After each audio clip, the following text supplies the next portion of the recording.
Welcome back. Let's talk about the escalating migrant crisis. Robert, I'm still with Robert Taylor, columnist and commentator. Robert, it turns out that a record number of asylum seekers are being allowed to secure their stay in the United Kingdom, allowed to reside here, in other words, by claiming to be gay. That figure has trebled from last year, from 762 to 2,133, and apparently still spiralling. Evidently, the reason for this is if you come from countries like Afghanistan, El Salvador, Syria, Eritrea, Myanmar, Libya, St. Vincent, Grenadines and the Yemen, and you claim to be gay, and you say, if I get back there, I'll be persecuted, you've got a virtually 100% chance that the European Court of Human Rights will rule that you cannot be deported, that you'll be able to stay. So the question here is, how many of these people are telling the truth? Well, this system of ours, this asylum system, is gamed by the applicants on a serial basis, and I think this is probably one area where, to use the phrase of the night, some of these applicants are being economical with the truth. I'm absolutely sure you're right, and it's one thing you can't disprove, isn't it? If you say to immigration officials, no, you're not. Home Office officials, look, I'm gay, and I'm going to be persecuted back home. And of course, as you rightly point out, Kevin, there are loads of countries around the world where inexcusably homosexuality, just being gay, is against the law. Then you're going to be allowed to say, you're going to be allowed to stay. Of course you are. And this is the incredible thing. The Refugee Council boasts, and I think that is the word used, that 75% of applications for asylum to this country are successful. And what the Refugee Council is saying by that is these people are desperate, they're fleeing persecution. Well, often I don't think they are. They're fleeing France for a start. Yeah. And if a lot of them are just saying, well, I'm gay, that prove it ain't so, well, of course they're going to be allowed to stay. And this is the idiocy of the international system, I'm afraid. Yes, I mean, they're saying that the massive percentage of asylum applicants who are allowed to stay is finally going down. So it looks as if in 2022, so 2 years ago, it was, as you say, 76% were granted asylum if they applied. Last year, 2023, that went down to 67%. And so far, this year, they're claiming it's down to 33%. But when you take on, which I guess the direction of travel is at least encouraging, but when you think of a place like Germany and France, the amount of asylum applicants that they let say is something like 4 and 5%.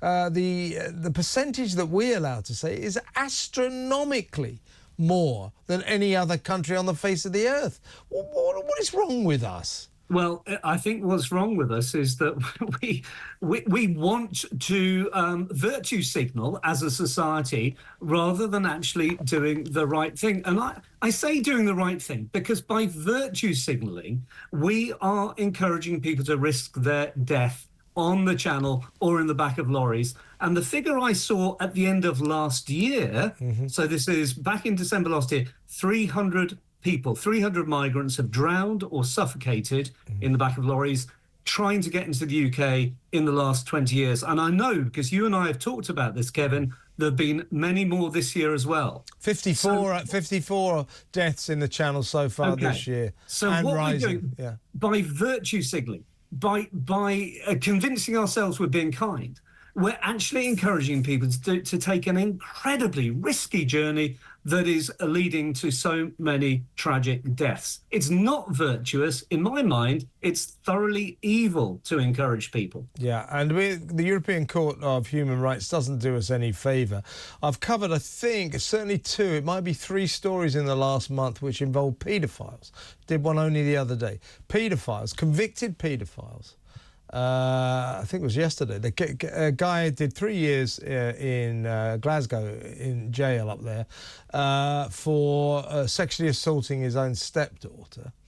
And this follows on a similar case down in London, in Kingston, I think it was, to the west of London.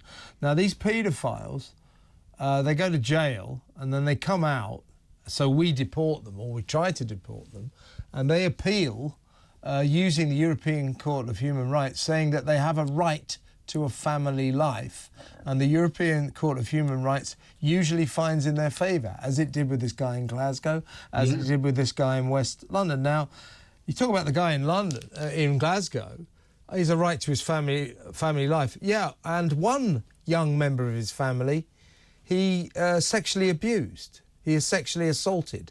And you're saying this guy has a right to a family life. Actually, in this country, if we know about it, we don't let paedophiles live with their families because they're a danger to their own children. This is insanity. This is absolute insanity. Paedophiles allowed to stay by the European Court of Human Rights because they've got a right to a family life. You just absolutely nailed it, Kevin. It is insanity, it's madness, but that's the system we have. And it's also a part of a broader international system, because even if we left the European Court of Human Rights, and I know a lot of people think that that's the answer to all the problems, the 1951 Geneva Convention on the Status of Refugees says that refugees should be protected if they face war, persecution or violence. That could mean billions of people, literally, around the world, who have to stay according to that 1951 Geneva Convention. Nothing to do with the European Convention on Human Rights. Yeah, I mean, talking of lies, Robert, I mean, how many of these migrants who arrive here to be greeted by the warm embrace of this country actually are fleeing war and torture? Why are something like 80% of them young males? The lies are obvious.